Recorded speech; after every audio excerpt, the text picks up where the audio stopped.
Our next guests are bringing a popular book to life on screen. Actors Sofia Carson and Mylchreest star in the new romantic film, My Oxford Year.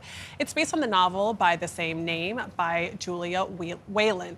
The movie follows Anna, a young American woman who heads off to Oxford University to fulfill a childhood dream when she meets a charming professor who changes her life. Take a look. Hello. It's you. Hi. Hi.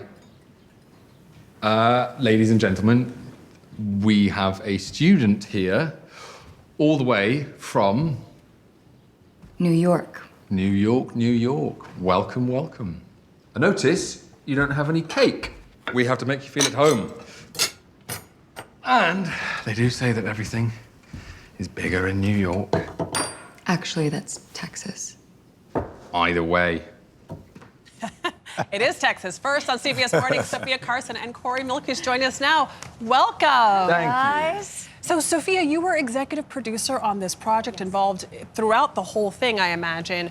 Why did you think that this generation really needed a love story like this? Oh, thank you for asking that. I've always been drawn to love stories, especially the timeless classics like The Way We Were and Love Story, and it felt like this generation, we hadn't had one quite yet. And when Marty Bowen from Temple Hill pitched me the script and this idea of bringing this to life, it was such an easy decision. Anna and Jamie's love is so beautiful and so sweeping, and also just felt like a classic, and it's always an honor to be a part of something like that. Yeah. Corey, this is your first feature film that you've ever done. Isn't that what crazy? was this? Yeah, it is pretty wild. Unbelievable. It is pretty wild. What was this experience like for you? It was difficult. It was terrible. No, it was a pleasure from start to finish. Yeah. It's a wonderful story. It's lovely to be with Sofia. Yeah, we had a great time. So I did get shades of Love Story, you as the Ali McGraw character, Yes. for sure, but the chemistry that you both have Yeah. on screen is like illuminating. The screen just sizzles when the two of you are in scenes together. No doubt. Sweet, wow. Yeah, no, it really does. I mean, and I also appreciate the fact that there's a little bit of like a romantic comedy aspect to it, which we don't see a lot. There are a lot of comedic films being produced now. Yeah, How does it feel for you to be in one that is going to be generation defining? Well, Oh, wow. Yeah. You guys are I don't always know so about funny. that. Yeah. Come your generation defining. Yeah. It's an honor. Yeah. Ian Morris, our director, comedy is his language. He developed one of the biggest British comedies of all time, and so we really thought comedy was going to be so crucial in this film.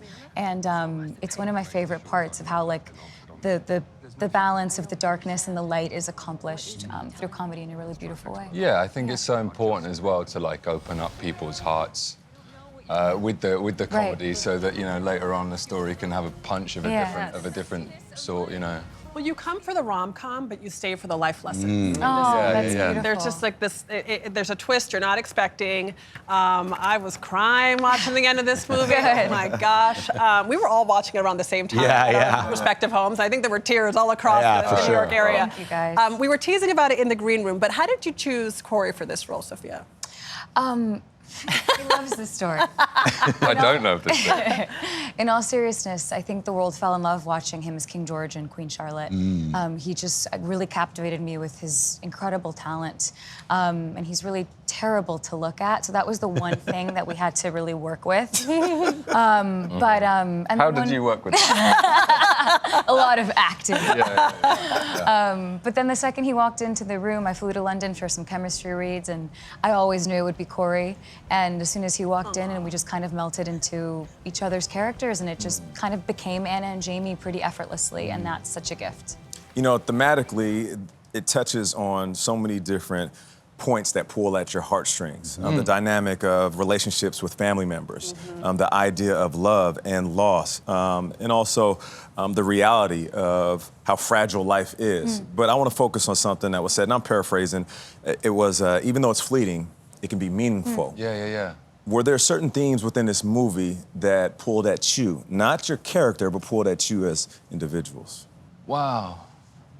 I mean, yeah, man. Like, there are so many things in this film that are universal. In terms of love or passion. I really resonate with with Jamie's love of poetry, but also how he leans on it to express himself. You know, I definitely wouldn't express half the things I would if I wasn't an actor. That's a good But then there's point. definitely, you know, loads of life lessons that I didn't necessarily believe in before, but I've tried to take home. It's beautiful. Yeah, how about you? Same, absolutely. I think our movie starts with quoting Thoreau in terms of living deliberately and what that can mean. And walking into that movie, for me, living deliberate was very much like Anna. It's planning every single second. And then through falling in love with Jamie and everything that happens, she learns that living deliberately is just sucking the marrow out of life and being so present in every single moment, or else life passes us by and then we don't get to live those moments. And I think that is a very needed reminder, I think, for all of us. A succession of moments. A succession. Yes, You yes. Well, remember. There you go. There you go. A Paid succession of attention. I love it. Yeah. It was so good. It's well Thank you done. both. Well done. And Thank you. Sofia Carson and Corey Mylchreest, thank you for being here. My Oxford Year drops on Netflix this Friday. As Gayle always says, run, don't walk.